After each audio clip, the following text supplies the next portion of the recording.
This is a video response to a couple videos made by AntiCitizenX supporting the Omnipotence paradox. Let's actually look at AntiCitizenX's argument specifically. The error here is actually quite simple. Premise 4 is not universally true. So just to simplify this, let's use an example, or an analogy rather. Let's imagine we organize people according to strength points. So we have a person, and he can lift a rock of weight X whenever his strength is greater than the weight of the rock. This seems like it would be a perfectly logically possible world.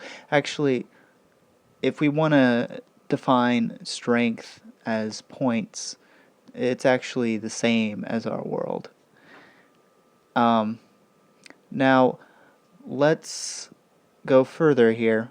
Let's suppose that our world was really such that people have quality. Suppose we have this person, and this person's a maker. Suppose he makes rocks. Okay? Now, and this rock has a weight of X. Now suppose that every single time this person creates a rock, he gains strength.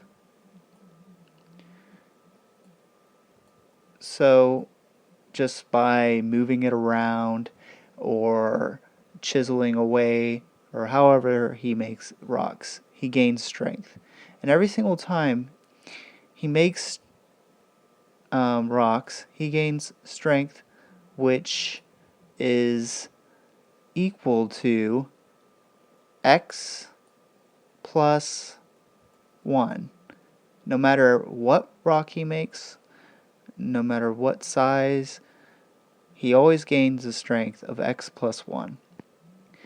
This is perfectly coherent. I can say it out loud. So by AntiCitizenX's law definitions, this is logically possible. Now, okay, so let's see.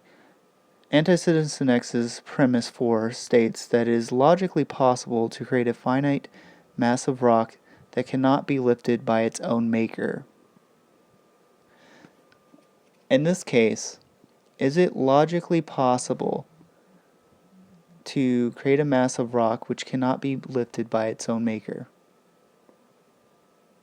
No, it's not, because the strength of the maker is always going to be one strength point greater than the weight of the rock, which by the definition above means that he can lift the rock.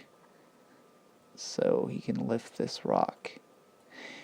Alright, so what this demonstrates simply is that that AntiCitizenX's fourth premise is simply wrong. It's not always true that it is logically possible to create a finite mass of rock that cannot be lifted by its own maker. Now, it is logically possible depending upon the maker. But it's not dependent upon it's not contingent upon the quality of being a maker itself. So the fact this is where this is important, is that the fact that God is a maker has no bearing upon whether or not he can lift the rock. What has a bearing is how much strength he has. That is the deciding factor. The amount of strength that a person has depends or is the quality which makes lifting rocks possible, not the quality of being a maker. It's quite simple. So It is not always true that it is logically possible to create a finite mass of rock that cannot be lifted by its own maker. The lack of power to lift a rock is not dependent upon the quality of being a maker, but on the quality of power in the maker. Again, what's really going on here is that premise 4 should be a conditional statement as follows. It is logically possible to create a finite mass of rock that cannot be lifted by its own maker if it is logically possible for a finite mass of rock to be greater than the strength of its maker. This is a view of omnipotence called absolutism, or absolute omnipotence, and is basically the traditional definition most talked about in philosophy. But it's important to understand that this definition did not just arise in a vacuum. Theists themselves are the ones that have historically tended to support this kind of definition, with René Descartes being probably the most famous example. And honestly, why not? Right? The Bible itself describes God as being capable of doing, quote, all things, and even says so with unqualified redundancy. Every possible opinion has been held by someone regarding God, pretty much. The problem is that this opinion has never been a mainstream opinion. So, the mainstream opinion has been that God cannot do logical contradictions. The Bible does not support this view either. We would affirm that God can do all things, but logical contradictions are not a thing. A square circle is not a thing. A rock greater than God can lift is not a thing. The entire point of the principle of contradiction is that nothing can exist and not exist at the same time.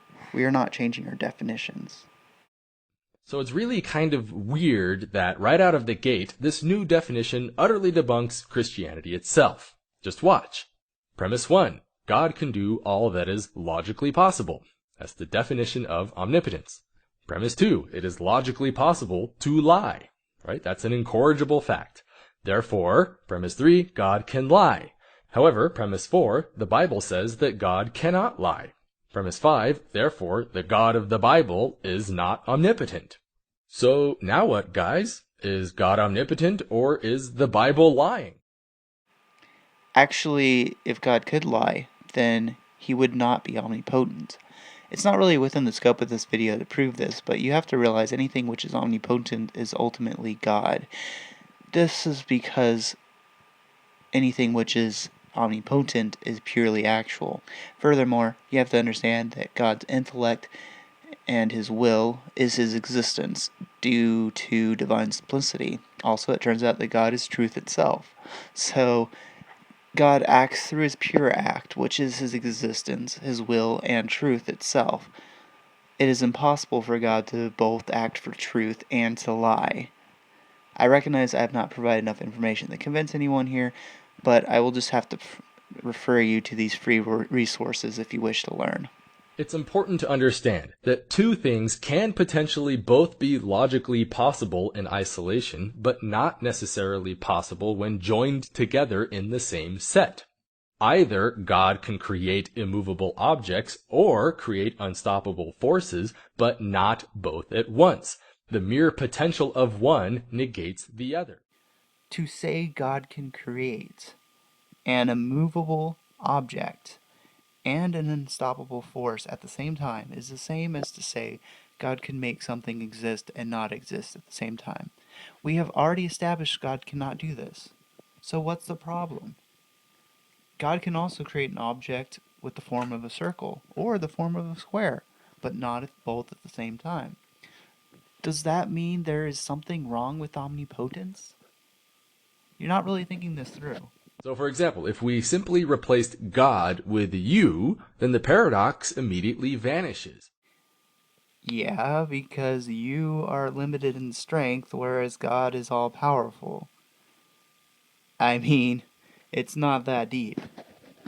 Consequently, the set of all logical possibilities is, oddly enough, not a logical possibility. It's inconsistent. It does not contain itself.